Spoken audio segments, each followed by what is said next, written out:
우리 천주교 좋아, 천주교 좋아. 그래, 개종시켜놨더니 와서 보니까 좋은 거 하나도 없고, 말씀도 없고, 신앙도 없으면은, 그 뭐야? 그렇잖아요.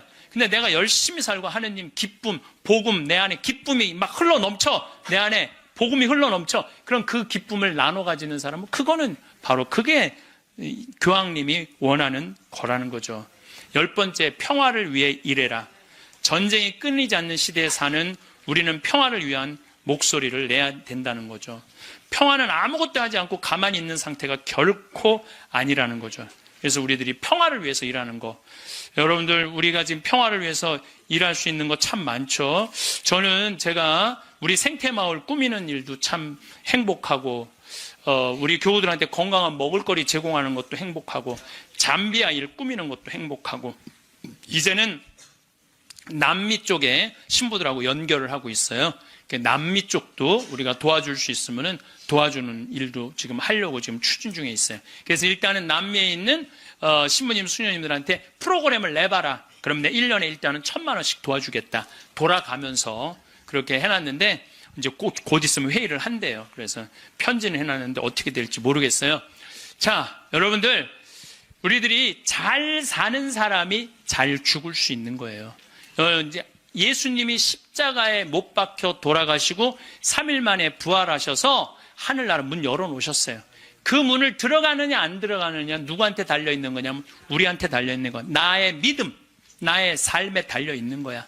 그래서 그 하늘나라가 어떤 세상이 전개될지는 우린 모르지. 바오로 사도 말처럼 지금은 희미하게 보이겠지만 그때는 완전히 잡을 수 있겠죠. 그렇지 않겠어요? 지금까지 그 하늘나라까지 다 상상하지 마세요. 그거 우리가 어떻게 알아? 그 다음 세계는 그 다음 세계에 가서 알아보면 되지. 여러분들 엄마 뱃속에 있을 때 여기 이렇게 될 줄 알았어요? 그렇죠?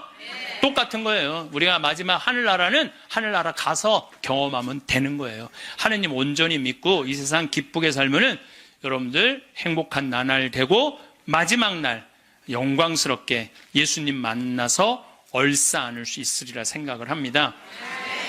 근데 여러분들 인생 살면서 모든 사람들이 마음에 들 수 있을까요? 그건 불가능해요. 왜 불가능하냐면은 보수가 있고 진보가 있고 또 정치에 관심이 있는 사람이 있고 정치에 관심이 없는 사람이 있고 환경에 관심이 있는 사람이 있고 인권에 관심이 있는 사람이 다 달라.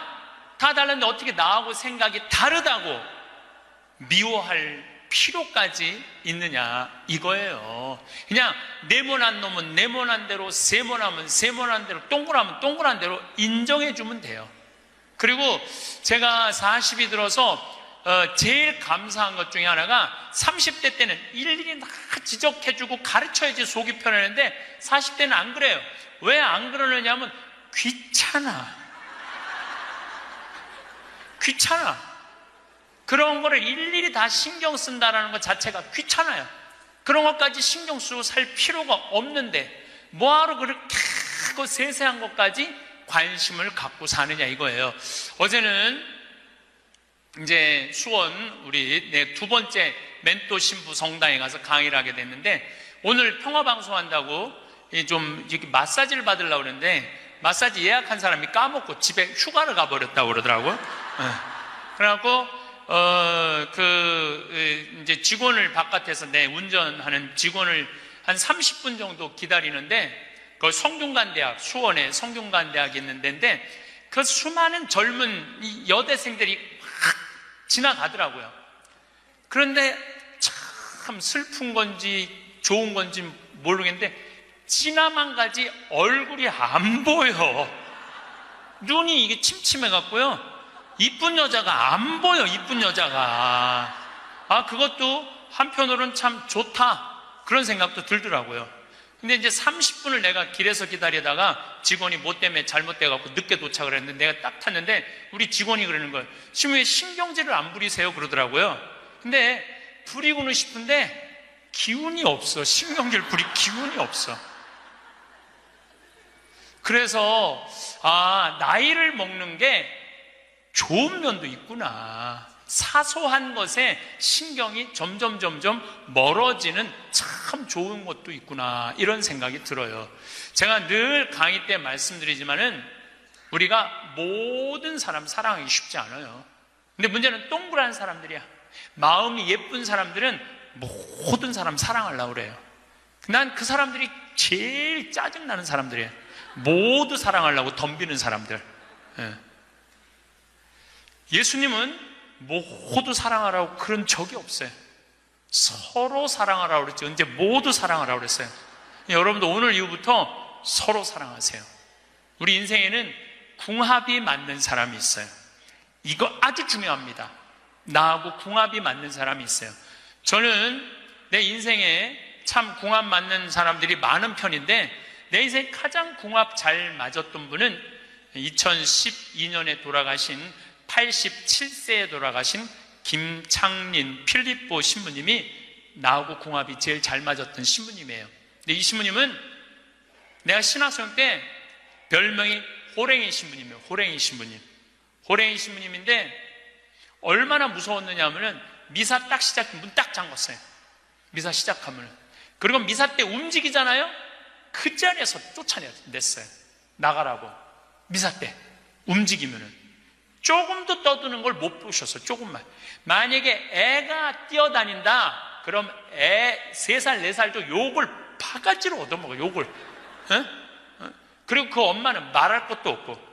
한 번은 내가 그 신부님 철산성당 보좌 신부로 있을 때인데, 미사를 하는데 꼬마가 저 앞에서부터 오는 거야. 모든 교우들이 얼음이 됐어요. 혼날 거 이제 시작이 되니까. 근데 신부님 딱 미사다 멈춘 거예요. 얘는 아무것도 모르고 막 3살, 4살짜리가 오는 거야. 근데 딱 신부님이 입이 참 북한 분이라 거치세요. 이 애새끼 엄마 누구냐고. 나오라고. 이 거룩한 미사에 이렇게 애새끼를 막 놔두고, 이 엄마 나오라고. 근데 진짜 중요한 거는 그 엄마가 끝까지 안 나왔다는 거야. 너무 무서우니까 못 나온 거야. 그래서 누가 데리고 나갔느냐면은 미사 봉사자가 데리고 나간 거예요. 그래서 그 엄마 1년 동안 뭐라고 그랬냐면, 저거 엄마이길 포기한 인간이라고. 저기 엄마냐고.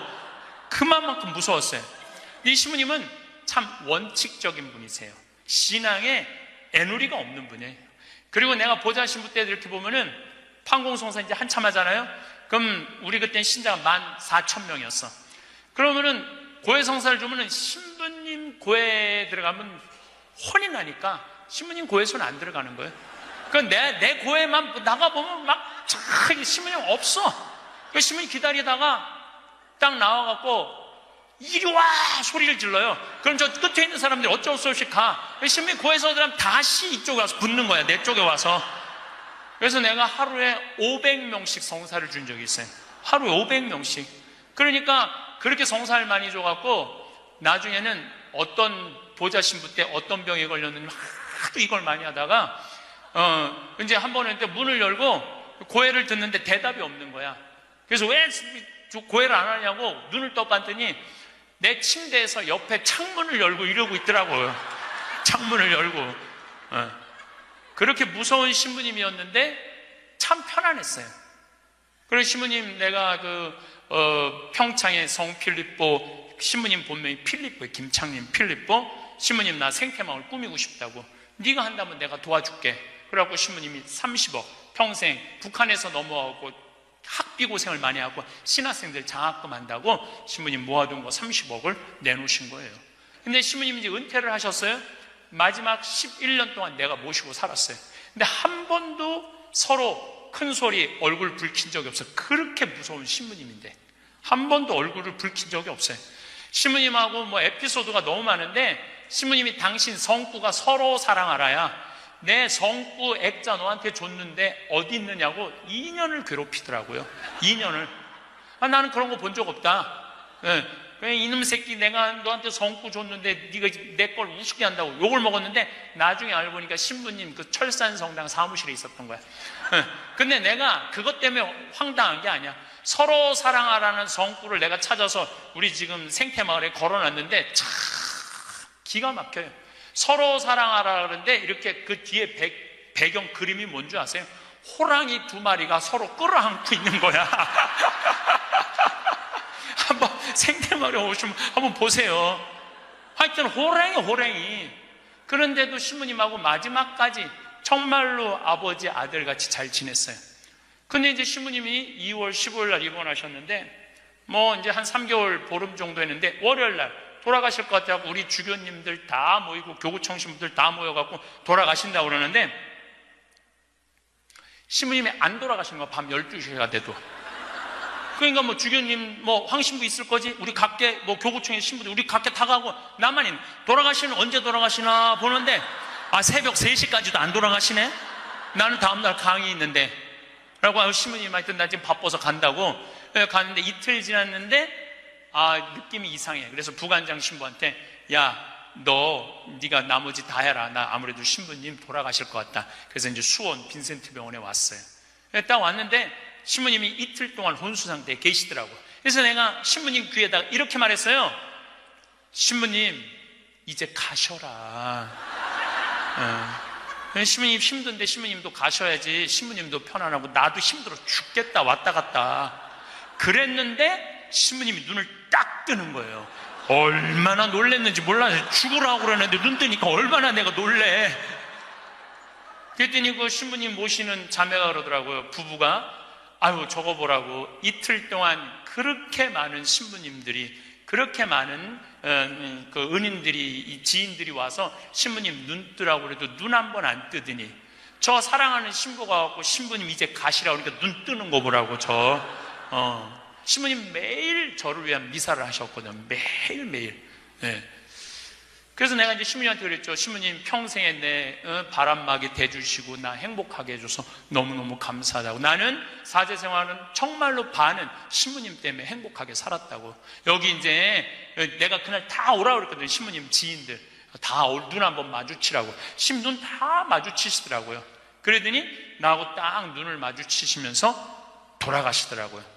그래서 신부님이 내 품에서 돌아가셨어. 그러니까 신부님은 나하고 궁합이 맞은 거죠. 그래서 난 그분하고 평생 참 행복하게 살았어요. 여러분들도 마찬가지예요. 여러분들하고 궁합이 맞는 사람이 있어.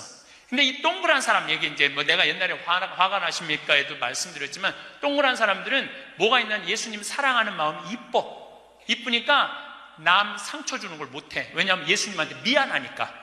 남 상처 주는 걸 못하는 거예요. 동그란 사람이 대림절 맞이하고 예수님 성탄 맞이하고 빠마를 탁 했는데 삐죽한 놈이 와서 한마디 해요. 빠마를 왜 그렇게 했어? 얼굴이 떡판 같잖아. 그러면 동그란 사람은요 가슴에서 피가 떨어져요. 안 그래도 얼굴 둥글럽적해갖고 스트레스 받는데 떡판이라고 그러면 얼마나 상처를 입어요. 그런데도 동그란 사람은 그 삐죽한 사람한테 싫은 소리 못해요. 기껏 텐대는 소리가 그러게 이번에 하다가 보니까 이렇게 나왔네. 다음에 내가 잘할게. 뭘 잘못했다고 다음에 잘한대. 그리고 어디 가서 우느냐면 성당 가서 운다니까요. 여기 있는 분들 많아. 그런 분들 동그란 분들 많아. 맨날 울면서 상처 입고. 그래서 동그란 사람들 보면 여기에 구멍이 뽕뽕뽕뽕 나인 사람 많아요. 보면은. 그래서 동그란 사람들이랑 상담을 해보면은요 정말로 겉보기는 예쁜데 상처는 다 받은 사람 많아. 그러니까 동그란 사람은 삐죽한 놈 만나면 안 돼요. 삐죽한 놈은 누구 만나게 해주면 되냐면 별난 놈 만나게. 별난. 찔러도 안 찔리는. 파마를 왜 그렇게 해서 얼굴 떡판 같잖아. 그럼 별난 사람은 뭐라고 그러느냐면은 너나 잘하고 다녀. 너나 남 챙겨내지 말고. 그럼 이 사람 상처 안 입어요. 상처 안 입는데 동그란 사람들이 상처를 입는다니까. 그래서 여러분들은 지금 50, 60 되신 분들, 여러분들 앞으로도 50년, 60년 인생 더 살아야 돼요. 미운 사람이랑 뭐하러 힘들게 가요? 내가 마음에 드는 사람, 좋은 사람이랑 가셔야죠. 그래서 오늘 이후부터 아까도 제가 멘토 얘기했지만은 우리가 멘토를 잘 만나야 돼요. 그래서 저는 막 보면은 성격 까칠한 사람들 가능한 한 안 만나요. 연락도 안 하고. 내가 좋은 사람들은 난 연락 많이 해요. 전화도 많이 하고 밥도 자주 먹고 참 좋은 것 같아. 우리 나한테 생태마을 꿈이라고 100억 주고 잠비아에 100억 준 우리 83살 된 우리 은인한 저는 한 달에 한 번 전화해서 꼭 같이 밥 먹어요. 우리 어머니 아버지도 한 달에 한 번 꼭 같이 밥 먹고, 내가 좋은 사람만 난 전화해서 밥 먹어. 굳이 삐죽한 애 전화해갖고 내가 예수 그리스도 이름으로 저 사람을 사랑하고야 말리라, 나는 안 그런다 이거야. 그래서 40 부록이 되면서 유혹도 흔들림도 의심도 별로 없어진 것에 대해서 너무너무 감사하다는 거죠. 50이 지천명이야. 50이 지천명. 50이 되면은 뭐 해야 되느냐면 하늘의 뜻을 아는 나이야. 49가지는 세상에 관심이 많았다면 50부터는 어디에 관심이 많아야 돼? 하늘나라에 관심이 많아야 돼. 여러분들은 49까지는 세상에 속해서 살았어. 세상 일 많이 하고 살았어요. 그럼 50부터는 이제 내가 이제 어디 갈 거야? 하늘나라 갈 거 아니야 이제? 이제는 갈 날이 점점 다가오잖아요. 그러면 하느님의 뜻을 알라고 해야 되지 않아요? 하느님의 뜻을. 제가 그 미사 기도문 중에 너무 좋아하는 기도문이 있어요.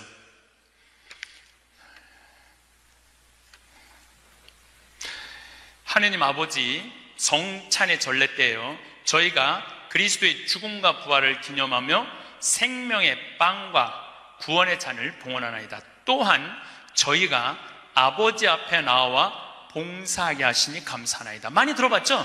또한 저희가 아버지 앞에 나와 봉사하게 하시니 감사하나이다. 저는 반장, 부반장, 줄반장도 해봤던 적이 없어요. 우등상도 타봤던 적이 없어요. 내 평생에 1등이라는 건 한 번도 해본 적이 없어요.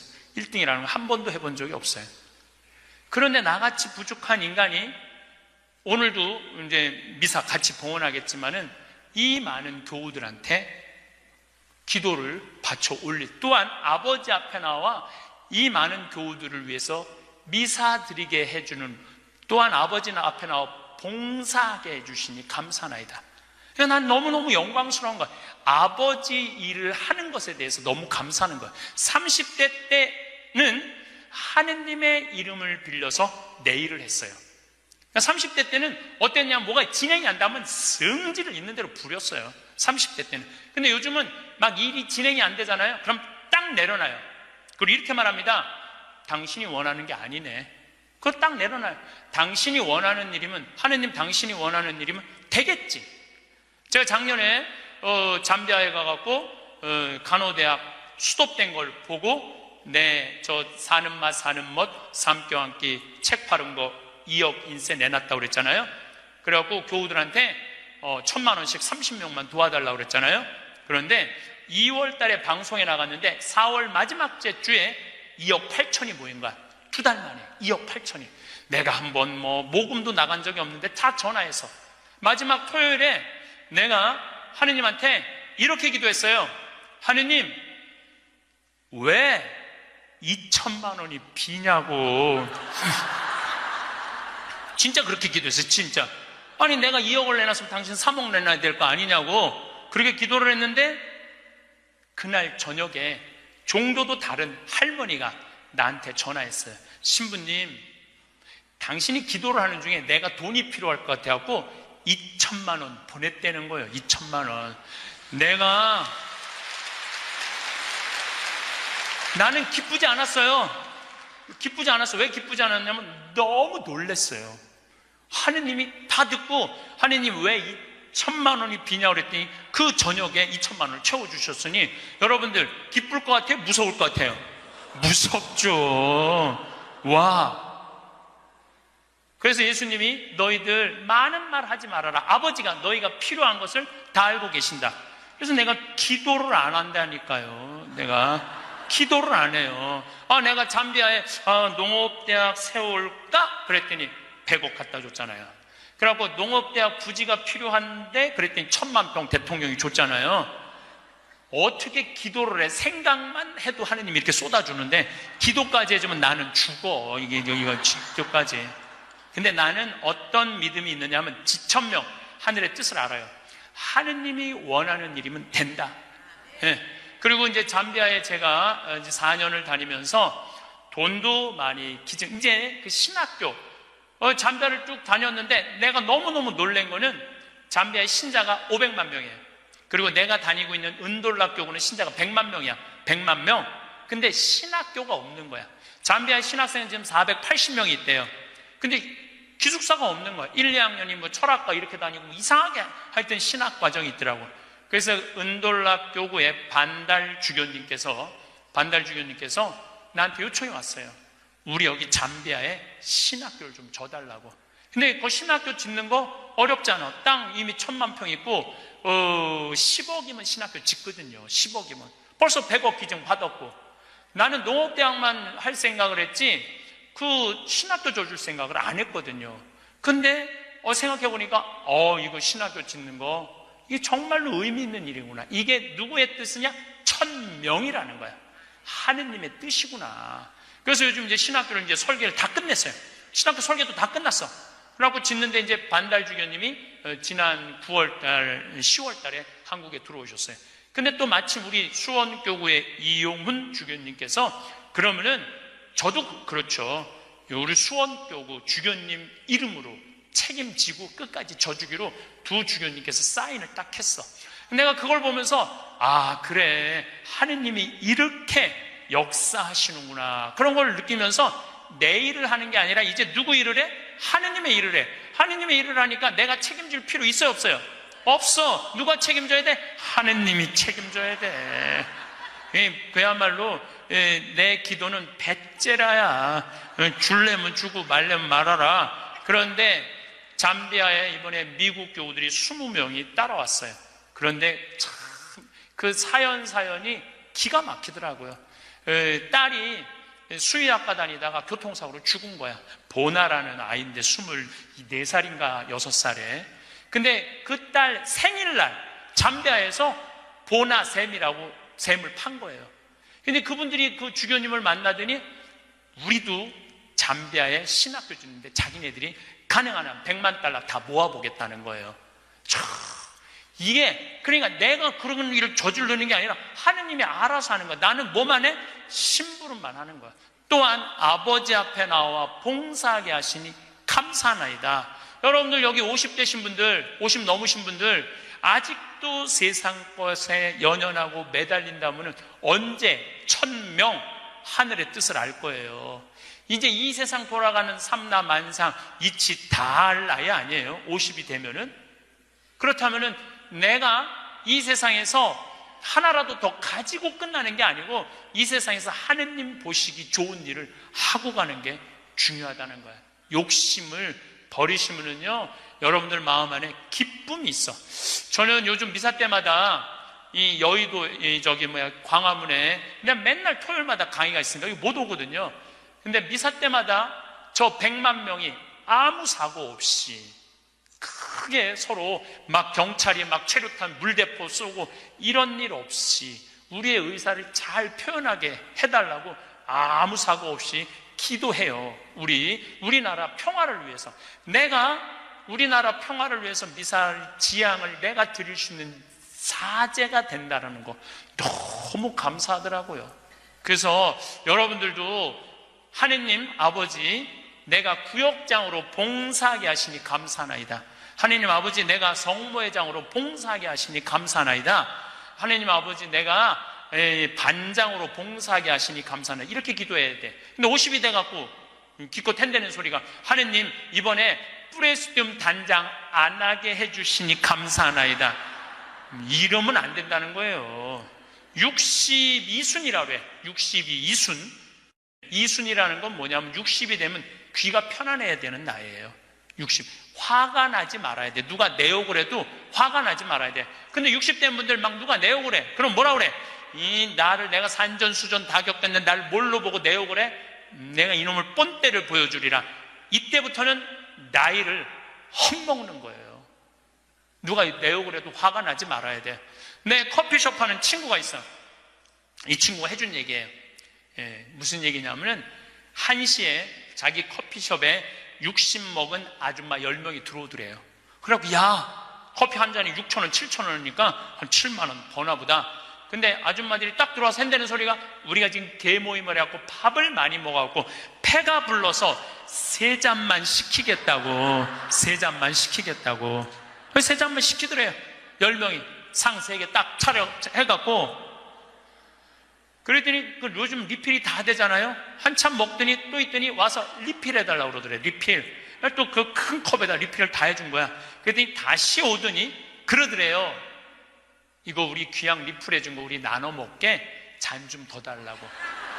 그래갖고 1시부터 3시까지 10명이 3잔 시켜서 온갖 수다 그냥 다 박장대소 하고 막 깔깔거리면서 3잔 값을 내고 나가더래요. 너무 가슴이 아프더래요.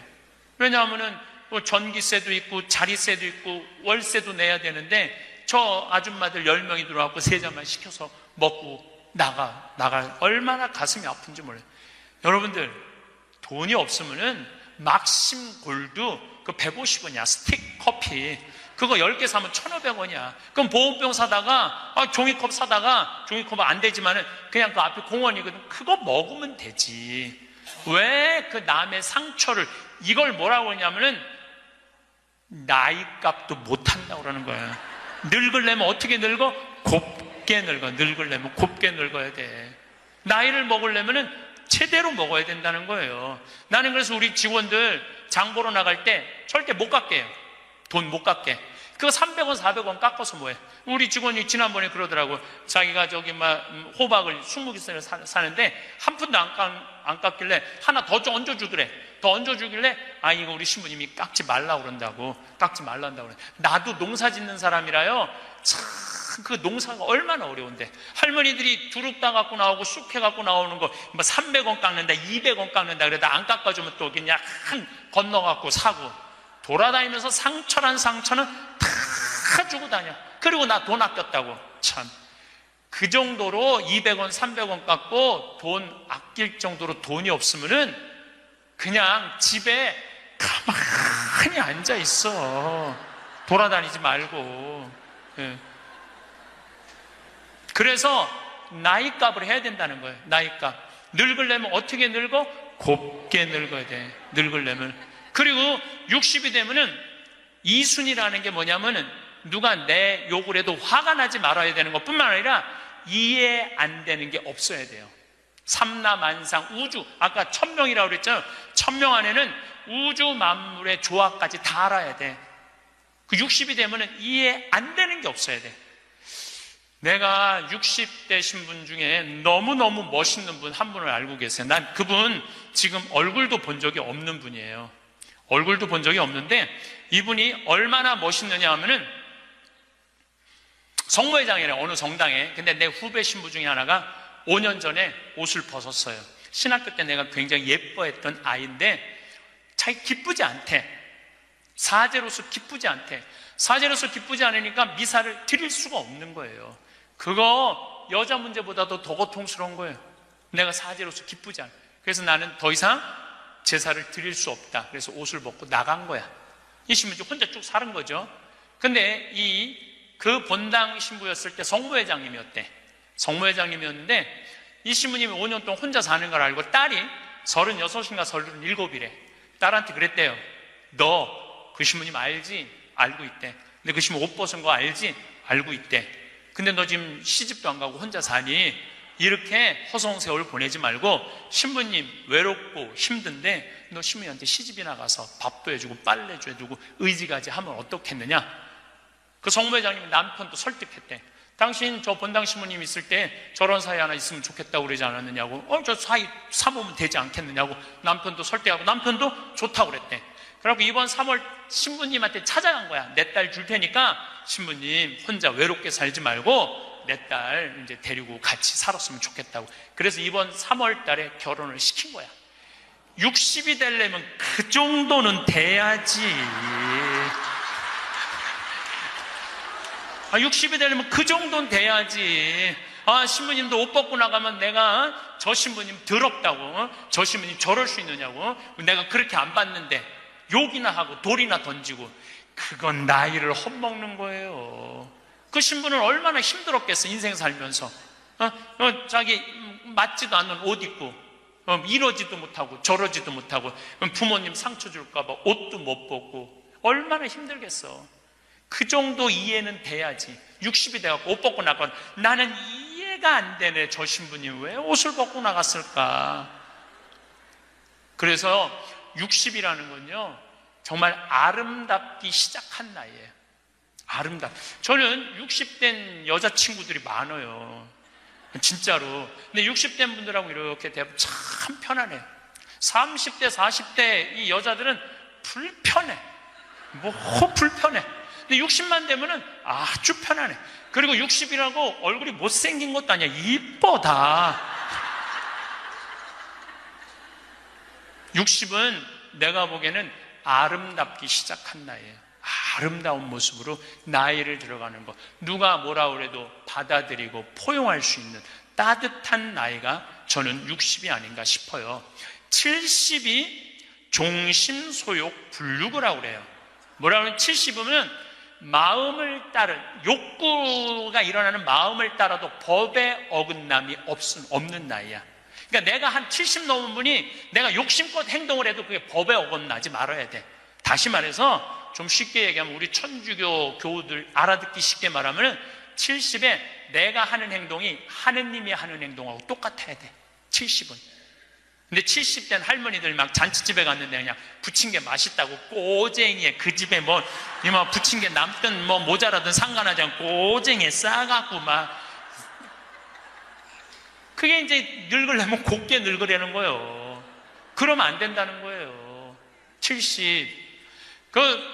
불류구라는 게 뭐냐면 자야, 자. 예. 자가 넘침이 없는 거. 우리 요셉 성인을 의인이라고 그러죠? 왜 의인이라고 그러는지 아세요? 목수들은 자가 생명이에요. 그래서 길이가 정확해야 돼. 그래서 목수들은 재판할 때도 누구를 불러냐? 목수를 불러요. 목수를 불러갖고 이 사람이 정확하게 계산한 거냐? 누가 다 계산해줘? 목수들이 계산해줘서 그 의인이야, 의인.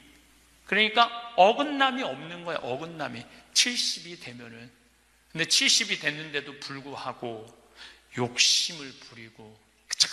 난 70된 할머니들 싸우는 거 많이 봤어요. 우리 생태마을에 노인대학이 많이 오거든요. 그리고 우리 이제 항아리가 거의 1000개 정도 돼요. 항아리가 1000개 정도 되는데 항아리는 열어보면 안 돼요. 그러니까 이제 할머니 한 분이, 내가 들은 얘기야. 할머니 한 분이 와갖고 그 문을 이렇게 걸어두거든요. 근데 문을 열고 들어가더래. 그 항아리 있는 대로. 그래서 봉사자가 할머니 거기 들어가시면 안 돼요. 들은 척도 안 하고 들어가더래. 거기를. 그러더니 이제 항아리를 하나하나 보더래. 그래서 할머니 그 항아리 열어보면 안 돼. 들은 척도 안 하고 항아리를 고무밴드를 벗기더래. 할머니 그 찍어 먹으면 안 돼. 들은 척도 안 하고 찍어. 그 항아리 하나 200만 원인데 300만 원인데 그거 하나 거기에 부대기 생기면 누가 책임질 건데. 예. 그래서 우리가 나이를 먹어가면 먹어갈수록 상식이 가득 차야 돼요. 나이가 먹을수록 어린아이가 돼가는 경우가 참 많아요. 근데 공자님이 73살까지 살다가 죽었어.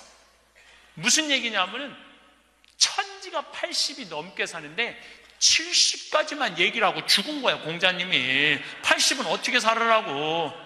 그래서 내가 80을 내가 생각을 해봤어요. 80은 뭐 해야 되는 나이냐면은 생생지심의 나이예요. 생생지심. 생생지심이라는 게 뭐냐면은 생명을 사랑하는 나이야. 80은 생명을 사랑하는 나이. 80까지 살면은 여러분들 감사하지 않아요? 감사하죠? 저는 46세 위암 수술을 하고 매년 가을마다 단풍 구경을 가요. 매년 셋째 주 월요일 날 우리 부관장 출신 신부들하고 단풍 구경을 가는데 너무너무 아름답더라고. 그때 내 기도문이 뭐냐면, 하느님 올해도 단풍을 보게 해주셔서 감사합니다. 이렇게 아름다운 단풍을 보게 해주셔서 감사합니다. 근데 80이 된 분들은 단풍을 몇 번을 보는 거야? 80번을 보는 거 아니에요. 얼마나 감사해. 근데 80 먹은 할머니들 뭐 다리도 아프고 허리도 아프고 귀찮지. 근데 이렇게 말해요. 늙으면 죽어야 돼. 사는 게 귀찮아. 사는 게 재미가 하나도 없어. 내가 인생 살아보니까 믿을 놈 한 놈도 없어. 머리 검은 짐승한테는 잘해주는 게 아니야. 80 먹은 할머니가 이렇게 부정적인 얘기를 하면은요, 이 할머니는 인생을 실패한 할머니예요. 실패한 거 아니에요? 생명을 사랑하는 나이에 오늘도 이렇게 하루를 나한테 선물로 주신 하느님한테 감사하다고. 진달래를 보면 이번에도 한 번 더 이 아름다운 진달래를 보게 해주셔서 감사하다고. 단풍을 보면 이 아름다운 단풍을 한 번 더 보게 해주셔서 감사하다고. 살아있음에 대해서 감사하고,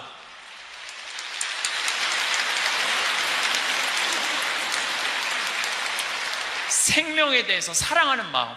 예.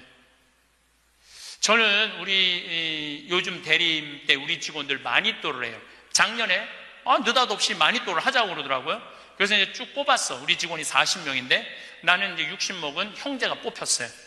근데 한 달 동안 그 형제만을 위해서 기도한다는 게 좀 그렇더라고요. 왜냐하면 내가 40명의 목자인데, 그래서 내가 매일 한 명씩 이름을 부어서 묵주기도 5단을 해줬어요. 나는 어떤 신념이 있느냐면 하루에 묵주기도 기도 5단 이상 하면 안 된다는 신념이 있어요. 5단도 힘들어 죽겠는데 막 20단, 30단 하는 사람들 보면은 놀라워. 뭐 한다고 20단, 30단씩이나 해. 하루에 5단 이상 하면 안 된다는 신념이 있어요. 그런데 날짜는 30일인데 직원은 40명이잖아요. 그러니까 5단은 무조건 선물로 줘야 될 거 아니야. 하루에 10단을 하게 되더라고요. 그런데 하루가 너무 충만한 거야. 막 10단을 하니까 더 충만한 거야. 이거 봐라. 이 남을 위해서 기도하는 게 참 좋으네. 너무 좋더라고, 기도하는 게. 1월 달에 딱 되고 나는데 우리 어머니 아버지 막내 세연이라고 이제 증손녀가 태어났는데 23명이야. 매일 한 명씩 묵주기도 5단을 했어요. 2월 달에는 내가 이제까지 살아오면서 나하고 사이 좋았는데 죽은 사람들 위해서 묵주기도 5단. 여러분들 여기 화랑에 작년 12월 14일 날 내 친구 신부 김순겸 사도 요한 신부가 모잠비크에서 선교사 하다가 죽었어, 교통사고로. 근데 그 신부가 그림 그린 거 여기 지금 전시해요. 난 그렇게 그림 잘 그리는지 몰랐어. 지금 아까 내려왔다 왔는데 너무 그림 잘 그리더라고. 우리 순겸이 신부, 성모님이 너무 사랑하지만 천당 가게 해달라 그러고, 또 안토니오 신부, 여러 신부들, 또 내가 글라라, 하여튼 죽은 사람들 한 달 동안 기도해 주니까 기분이 내가 너무 좋더라고. 그래서 3월달부터, 올해 3월달부터는 이제까지 어려서부터 지금까지 나한테 잘해줬던 사람을 위해서 묵주기도를 맨날 해요. 그러나 한 메시지 보내요. 내가 너 위해서 오늘 묵주기도 했다고. 알아야 될 거 아니야. 내가 그렇게 힘들게 묵주기도 5단 했는데 알아야 될 거 아니야. 근데 다 못했어요. 신부님 미운 사람 없어요? 여러분들, 내 가슴이 얼마나 넓다고 미운 놈까지 다 고이 간직해야 돼? 그렇지 않아요? 여러분들, 미운 사람 꼭 가슴에 간직해야 돼요? 미운 사람 빨리 빼버리세요. 그리고 어떤 사람만 간직하면 돼? 좋은 사람, 소중한 사람만 하면은 그러게도 우리 인생은 벅차요. 근데 6.25 전쟁 똥구멍이 찢어지게 가난할 때 그때 내 돈 떼어먹고 도망간 놈, 내 상처 준 놈 그냥 기억할 필요가 뭐가 있냐 이거예요. 80이 돼서 이제까지 큰 사고 없이 6.25 넘어오고 그 힘든 거 다 넘어와서 지금 살면은 오늘 하루 밥 3끼 먹으면 감사하면 돼요. 그래서 80 되신 분들은 입에서 뭐가 나와야 돼? 감사가 나와야 돼. 제가 자신 껴안기라는 주제로 이야기를 이제까지 했습니다. 여러분들, 나 자신을 껴안을 줄 알아야지, 잘 살아요. 잘 살아야지 잘 죽을 수가 있어요. 그래서 15에 지우학하고, 30에 립하고, 40에 부록하고, 50에 지천명하고, 60에 이순하고, 70에 불류구하고, 80에 생생지심의 단계에 내가 갔는가? 이걸 물어보자는 거예요. 나는 지금 어떤 단계인가? 나는 뜻도 안 세운 거 아닌가? 뜻도 안 세우고 공부도 안 하고 또 내가 섰다면은 어떻게 살아가야 될 것인가? 쓴 사람으로서 나는 정말로 욕심 없이 유혹받지 않고 악의 유혹을 받지 않고 정직하게 살아가는, 주님 보시기에 좋게 살아갔는가? 그리고 하늘의 뜻은 내가 알고 있는가? 하늘의 뜻은. 그리고 마음이 평화롭게 이순하고 있는가? 내가 하는 행동이 하느님이 하는 행동하고 똑같은가? 그리고 생명을 사랑하는 나인가? 그걸 알아야 돼. 그러면은 그런 정도의 사람이 되려고 그러면 공부해야 돼. 신부님, 저는요 신학교 공부했죠, 환경공학 공부했죠, 그 다음에 글 공부했어요. 그래서 저는 한국문인 회원이고 국제 팬클럽 회원이에요. 물론 우리 가톨릭 문인 회원이에요. 그래서 글 쓰는 공부 많이 했어요. 제가 잘났다는 게 아니고 끊임없이 공부하는 걸 게을리하면 안 돼요. 저는 요즘 무슨 공부를 하느냐면 성서 공부를 하고 있어요. 안병철 신부님 사도행전 강의 참 열심히 들어요. 최승종 신부님 강의 참 좋아요. 끊임없이 들어요. 요즘 사도 바울에 대해서 공부 많이 해요. 정말로 재밌더라고요. 사도 바오로 보통 분이 아니야. 사도 바오로가 예수님이 30년에 돌아가셨는데 사도 바오로는 35살에 개종을 해요. 5년 동안 천주교 신자를 얼마나 만에 박해했는지 몰라. 5년 동안 집집마다 다니면서 잡아 감옥에다 가뒀어요. 집집마다. 스테파노 죽일 때 옷 들고 있었고, 그리고 다마스커스로 가다가 이 말에서 떨어지죠. 예수님이 사울아 사울아 왜 나를 박해하느냐. 그리고 35년서부터 45년까지 10년 동안 돌을 닦아요. 돌을. 그리고 바오로 사도는 안티오키아 교회를 바르나바 사도하고 세우면서 46년부터 1차 선교, 2차 선교, 3차 선교, 4차 선교, 마지막 로마까지 가는, 그래갖고 64년에 죽어요. 그러니까 거의 60살 정도, 30년 동안 하느님 일하다가 죽어. 33년 정확하게, 33년. 내가 신학교 때 이런 거 몰랐어요. 요즘 공부하면서 알아. 공부하면서 너무 재밌더라고. 신부님은 팔자가 좋아갖고 대학 다니고 싶으면 대학 다니고, 대학원 다니고 싶으면 대학 다니고, 그 다음에 무슨 교수한테 글 배우고 싶으면 글 배우고. 신부님 팔자가 좋죠. 여러분들, 내가 팔자가 좋은 게 아니에요. 여러분들도 얼마든지 배울 수가 있어. 내가 지금 왜 이 핸드폰을 들고 왔다 갔다 하느냐면은 여기에 대학이 들어있어요. 여기에. 여기 유튜브를 통해서 모든 교수들 강의를 다 들을 수 있어요. 주옥 같은 강의가 다 들어있어요. 역사를 배우고 싶으면 역사를 치면 나오고, 철학을 배우고 싶으면 철학을 나오고, 성서를 치면 성서가 나오고, 그냥 너무너무 많아. 여기 휴대폰에 이거 맨날 메시지하고 전화 받는 걸로 하지 말고, 신부님 이거 어떻게 찾아요? 손자들한테 해달라고 그래. 손자들한테 이렇게 얘기하세요. 그게 손자들 교육이에요. 얘야, 나 소크라테스 변론이라는 거 듣고 싶은데, 변론이라는 걸 듣고 싶은데 이거 좀 내가 누르면 바로 나오게 해줘라. 그럼 걔 그거 찾아서 걔도 공부해. 맨날 게임만 하다가 할머니가 이거 좀 깔아달라고 그러면 걔 기가 막히게 깔아줘요. 누르면 나와. 누르면. 맨날 요즘 뭐 대통령 욕하는 거 이런 거 텔레비 여러분들 영혼. 내가 왜 대통령 욕 안 했는지 알아요? 내 입이 싫어서 안 한 거예요. 내 입이. 예. 지금 얼마나 이 아름답고 멋있는 일이 많은데 그런 거에 내 영혼, 여러분들 영혼 망가질 거 하나 없어요. 결국은 내가 서야 돼. 내가 깨우쳐야 돼. 배우고 익히니 이 또한 기쁘지 아니한가? 라는 우리 공자님 말씀대로 저는 여러분들이 공부했으면 좋겠어요.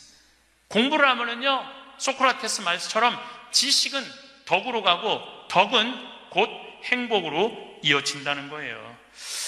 그래서 우리 교우들 열심히 공부하셔서 조금 더 성숙한 사람으로 변화돼 나갔으면 좋겠어요.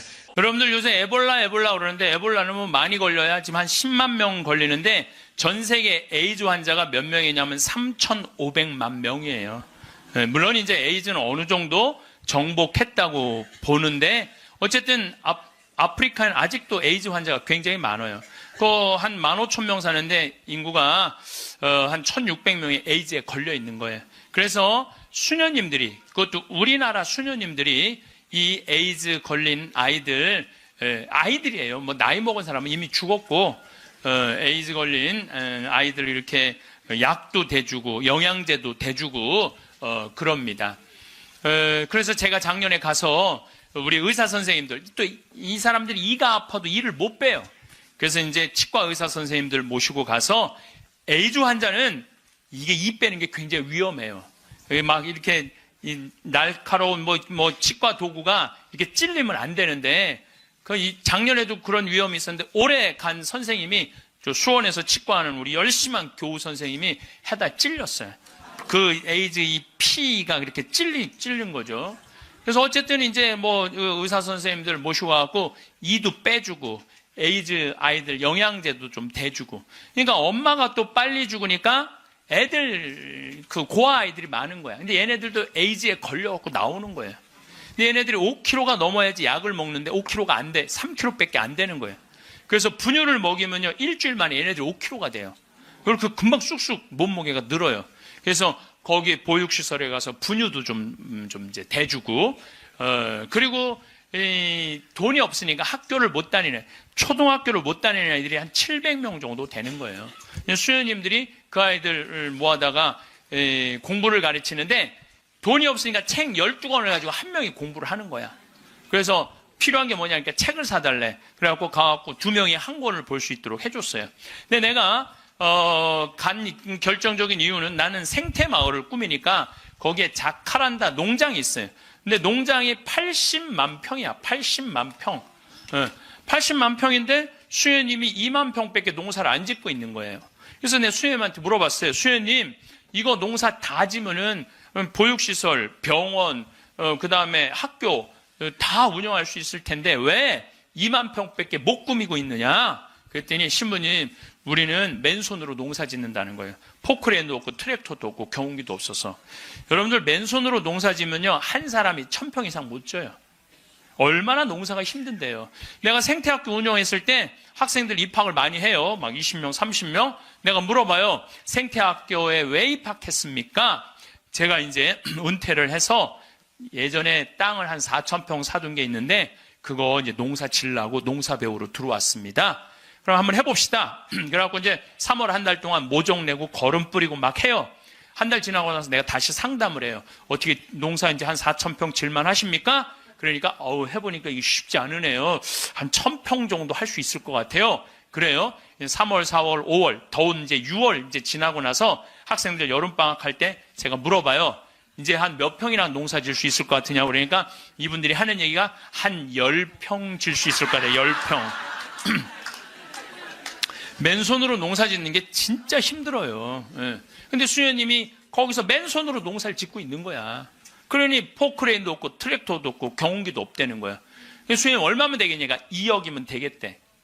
걱정하지 말아라. 내가 한국에 가서 2억 만들어서 보내주겠다. 내가 또 뻥이 또 엄청나게 세요. 내가 신학교 다닐 때 내 뻥이, 별명이 뭐냐면 황뻥이었어. 황뻥. 일단 뻥을 쳐놓고 한국에 돌아와갖고 내가 강의 때 몇 번 얘기했어요. 평화방송에도 나가고 내가 여러분들 아프리카에 정말로 멋있는 일을 하고 싶은데 1000만 원씩 20명만 도와주면 좋겠다. 여러분들 재산 5억 중에 10분의 1, 5천만 원은 내 거 아니라고 생각해야 된다. 그거는 어려운 이웃 도와주라고 하느님이 축복 준 거다. 나는 5천만 원까지 필요 없다. 그저 1000만 원씩 20명만 난 도와주면 좋겠다. 라고 얘기를 했는데 절에 다니는 분들, 교회 다니는 분들, 성당, 종파 초월이야. 뭐 성당 다니는 분들, 아무 데도 안 다니는 분들, 이런 분들이 돈을 보내주는데요. 3개월 만에 2억이 들어온 거예요. 난 너무너무 감사해요. 네. 그분들이 정말 큰 마음 먹고 평생 모은 거 내신 분들도 많더라고요. 또 한 분은 마장동에 있는 분은 그냥 500원짜리, 1000원짜리 다 모아 한 500만 원을 갖고 온 거예요. 그걸 그냥 드럼통에 싸갖고 와서. 하여튼 감동적인 일이 너무 많았어요. 그런데 이제 2억이 딱 이제 3개월 만에 들어왔는데 2억 들어온지 모르고 계속 전화해갖고 돈 보내준다는 거야. 그래서 내가 전화 받아갖고 이제 2억 들어왔으니까 그만 보내셔도 된다고 이렇게 말을 할 수가 있어야지. 돈을 보내준다는데. 계속 받았어요. 계속 받았는데 내가 요새 강의 때문에 책상에 못 앉아있는데 어젠가 그제 여기 평화방송 강의 준비한다고 밤 12시에 들어가는데 1,000만 원을 또 전주에서 어떤 분이 또 보냈더라고. 그것까지 합쳐서 들어온 돈이 7억 1,000만 원이 들어온 거예요. 7억 1,000만 원.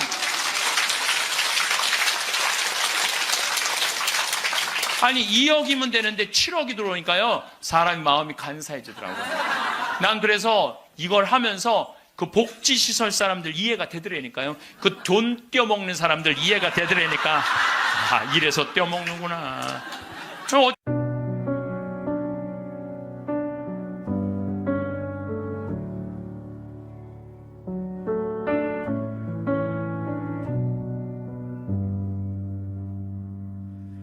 We don't talk the way we used to. No long stories, no late night noise. Just passing glances in the hallway, like we already know the choice. The walls have learned our breathing. The floor remembers every step.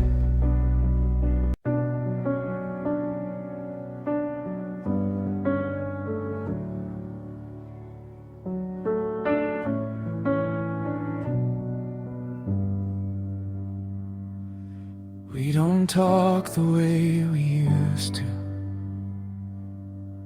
No long stories, no late night noise. Just passing glances in the hallway, like we already know the choice. The walls have learned our breathing. The floor remembers every step.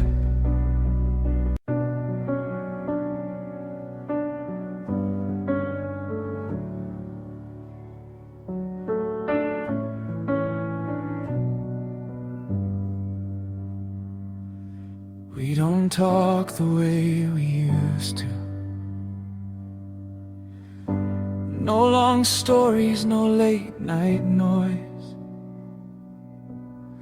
Just passing glances in the hallway, like we already know the choice. The walls have learned our breathing. The floor remembers every step.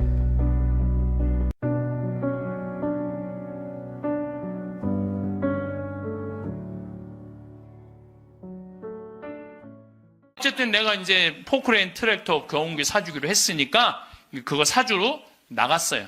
나는 공투 조그만 걸 사주려고 갔는데 수현이 말을 바꾸는 거예요. 공투는 안 된다는 거예요. A10을 사달라는 큰 거. 왜냐면은 여기 개미산이 한 2,000개 있어요. 농장 안에. 개미산이 있으니까 농사를 못 짓는 거예요. 개미산 때문에 가려서 2,000개나 되는데 얘네들이 짐은 100년 동안 짓는 거야. 산 하나를. 100년 동안 지니까 얼마나 크겠어. 여기 이건 말도 안 돼. 이거 한 2층 정도 되는 큰 개미산을 줘놓는 거예요. 그럼 거기다 농사를 지려면 이게 보통 하나에 100평 정도 차지하고 있거든요. 그 농사를 지려면 장정 둘이서 꽃갱이로 한 달을 뽀개야 그거 하나를 뽀개는 거야. 그 2,000개를 언제 뽀개? 그래서 포크레인을 사달라는 건데 공투를 사주면 바가지를 꼽으면은 그 개미산을 포크레인 못 이겨요. 그래갖고 포크레인이 넘어진다는 거예요. 사달라면 1m 20짜리 큰 거 사달라는 거예요. 공투는 한 7천만 원이면 되거든요. 근데 그냥 A10을 사러 나갔더니 2억 8,700이야. 돈 좀 떼어먹어 보려고 그랬더니 떼어먹을 돈이 없는 거야. 그래도 우리나라 포크레인을 사주려고 그랬더니 우리나라 건 안 된대. 서비스 포크레인은 하면서 호수라는 게 막 터져요. 이렇게 연결되어 있는 게 큰 기계를 하니까 그거를 고치는 거는 볼보밖에 없는 거야. 그래서 볼보로 살려고 그랬더니 엄청 비싼 거예요. 그래갖고 어떻게 약속을 했으니까 2억 8,700짜리 포크레인 샀어요. 그 트랙터 6천만 원짜리 사고 경운기 2대 1,200만 원짜리 사서 작년에 11월 달에 인천항에 가서 택배로 붙였어.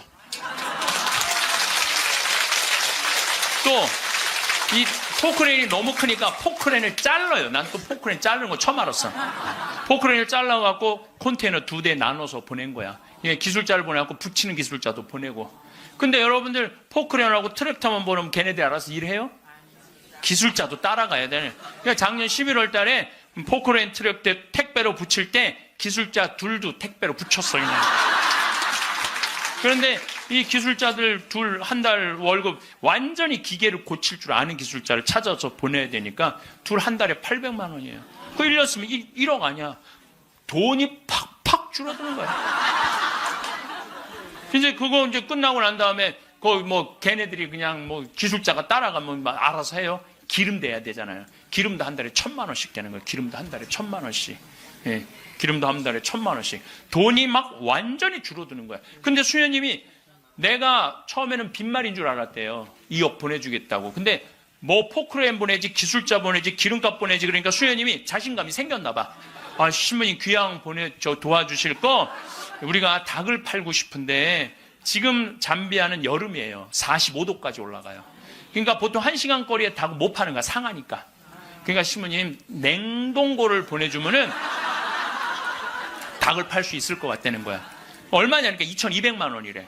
뭐 2,000이면 돈도 아니지만 1억씩 막 나가는데 걱정하지 말아라. 내가 보내주겠다. 내가 보내줬어요. 네, 냉동고를 보내줬더니 수녀님이 너무 신난다는 거예요. 왜 신나냐 그러니까 한 마리도 못 팔던 닭을 한 달에 1,200마리씩 판다는 거예요. 1,200마리씩. 그런데 수녀님이 또 전화를 해서 신부님 문제가 생겼다는 거야. 무슨 문제가 생겼냐니까 닭을 너무 많이 팔다 보니까 닭장이 모자라는 닭장이. 닭장 줘달래, 닭장. 그래서 얼마면 되냐 하니까 1억이면 된대. 좋다. 이제 들어온 돈이 다 나가게 생긴 거 이제. 좋다. 닭장 줘주겠다. 그래서 작년에 이제 벽돌 찍는 기계, 닭털 뽑는 기계 다 보내줘서. 그래갖고 이번 여름에 대학생들 20명을 데리고 가서 닭장을 줘주고 왔어요. 내가 이번에 우리 대학생들 20명을 데려와서 너무너무 놀랐어요.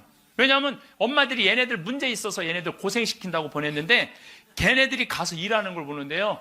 너무 잘하는 거예요. 너무 즐겁게. 그러니까 걔네들은 다 내가 보니까 몸으로 살 놈들을 머리로 살라고 그러니까 걔네들이 몸으로 사냐 얼마나 너무너무. 그래서 얘네들이 닭장 다 줘주고 닦아놓은 땅이 10만 평이야. 10만 평. 야, 나는 이번에 정말 감동받았어요. 그리고 이제 아줌마 3명이 따라갔어요. 한 70명이 지원을 했어요. 20명 데려가야 되는데 뭐 70대, 60대, 50대, 40대, 20대만 싹 뽑고 나머지는 다 이제 제하고 60대 아줌마 3만 모시고 갔어요. 지원한 분들. 왜 모시고 갔겠어요? 밥 해주는 거. 밥 해주는 거. 근데 그 3분도 음식을 너무너무 맛있게 잘하더라고요. 하여튼 이번에 근데 이제 그것만 한다고 되는 게 아니잖아요. 그 닭장은 기술이 필요하거든요. 그래서 이제 우리 생태마을에 그 집을 져주는 신자도 아니야. 그냥 산적같이 수염 이렇게 막 이런 사람한테 그 김 사장한테 당신 내가 한 달 월급 줄 테니 아프리카에서 닭장 져주고 오는데 기술자가 필요하니까 가서 닭장지로 가자. 그랬더니 이분이 하는 말이 신부님 무슨 말을 그렇게 하느냐고. 나도 저 친구들도 저렇게 한 달 봉사로 가는데 나도 가서 돈 안 받고 자원으로 하겠다는 거야.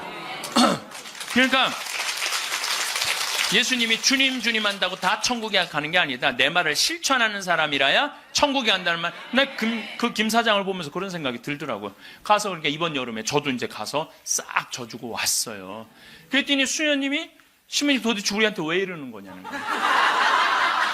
나 그 수녀님들 본 적이 없거든요. 근데 작년에 내가 가서 그 수녀님들을 보고 감동을 받은 거예요. 왜? 수녀님 10분이 잠비아에 가서 16년 동안 한국 수녀님들이 그들을 위해서 사는 거야. 그냥 뭐 샤워를 한번 하려고 그러면 물도 안 나와요. 그리고 여러분들 잠비아가 더운 게 아니에요. 6, 7월 달은요 추워요. 파카 입고 다녀야 돼요. 털옷 입고 다녀야 돼. 근데 샤워를 한번 해보려고 그러면 물이 그냥 나오다가 그냥 비는 물이 같이 떨어져. 멈추고. 그렇게 불편한 데를 수녀님 10분이 16년 동안 수녀님 38살 먹은 나탈리아라는 수녀님은 가자마자 말라리아 그래서 죽었어 또. 그래서 내가 무덤에 가봤더니 사진을 이렇게 해놨는데 예쁘게 생겼더라고 또. 참. 그러니까 옆에 동료 수녀님이 죽어가는데도 불구하고 이 수녀님들이 그들을 위해서 16년 동안 살았으니 이건 수녀님으로 안 보이는 거야. 작은 예수님으로 보이는 거야.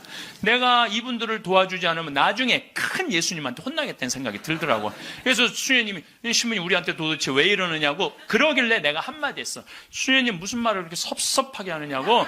같은 업종에서 일을 하면서 무슨 말을 이렇게 섭섭하게 하느냐고. 수녀님도 하느님이라고 나도 하느님이라는데 내가 수녀님 도와주는 거 당연한 거 아니냐고. 그랬더니 수녀님이 또 전화를 해서 신부님 추장이 만나진다는 거예요. 무슨 추장이 많냐. 아직도 잠비한 추장이 많대요. 근데 추장 한 분이 천주교 신자 추장이래요. 거긴 한 20%가 천주교 신자들 잠비하는. 근데 그 추장이 땅이 6억 평이 있대.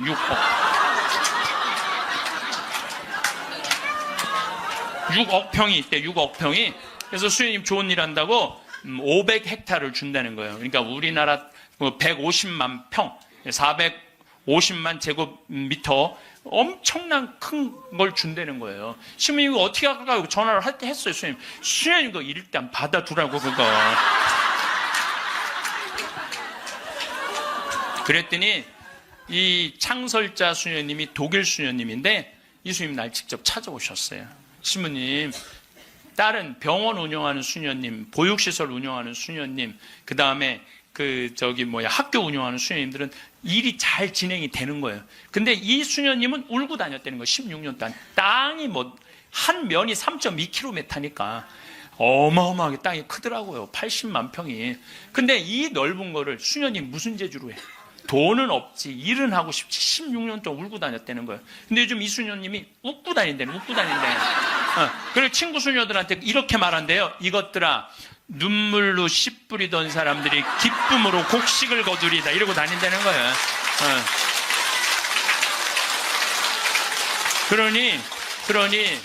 그러니 신부님, 이건 자기네들은 하기가 쉽지 않다는 거예요. 신부님은 나는 또 그쪽으로 공부도 했고, 그러니 신부님 귀향 시작을 했으니 완성을 좀 해달라고.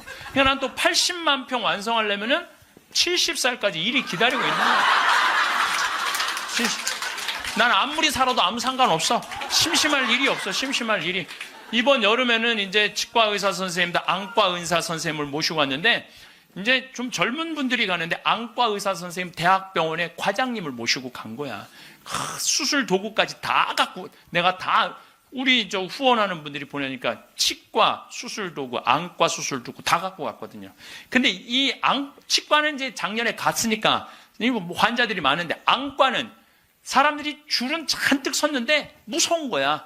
이게 수술하면 눈알을 빼는 건 줄 알고 눈알을 빼는 거죠. 백내장 환자가 많은데 그래갖고 그냥 들어왔다 나갔다 하는 거야. 그냥 수녀님들이 강제로 막 끌고 가 해라고. 그래갖고 이제 이 백내장 수술을 중국이나 미국만 하더라도 이 태풍이나 허리케인이 온다 그러면 그 직접 지나가는 길은 어떻게 해요? 전부 다 대피시켜요. 대한민국 여러분들 태풍 오니까 피신하라는 얘기 들어본 적 있어요? 한 번도 없죠. 우리는 절대 안 무서워해요. 대한민국 사람들이 어떤 사람들인데 그걸 무서워해요. 태풍 매미가 왔을 때도 마산을 스쳐서 지나갔어요. 제대로 친 것도 아니고 스쳐서 지나갔는데도 우리나라 사람들은 태풍이 온다는데요. 이게 바다야. 저기서 막 태풍이 와. 그럼 도로가 있는데 여기 되게 이렇게 노래방도 있고 그렇잖아요. 그 태풍 온다는데 그날 저녁 지하에서 노래방에서 노래했어요. 그러니까 5m 파도가 들이닥쳐갖고 노래방에 있던 친구들이 다 죽었잖아요. 이 대단한 거죠. 절대 안 무서워해, 자연을. 그래서 우리나라 이름이 뭔지 아세요? 대한민국이에요. 대한민국.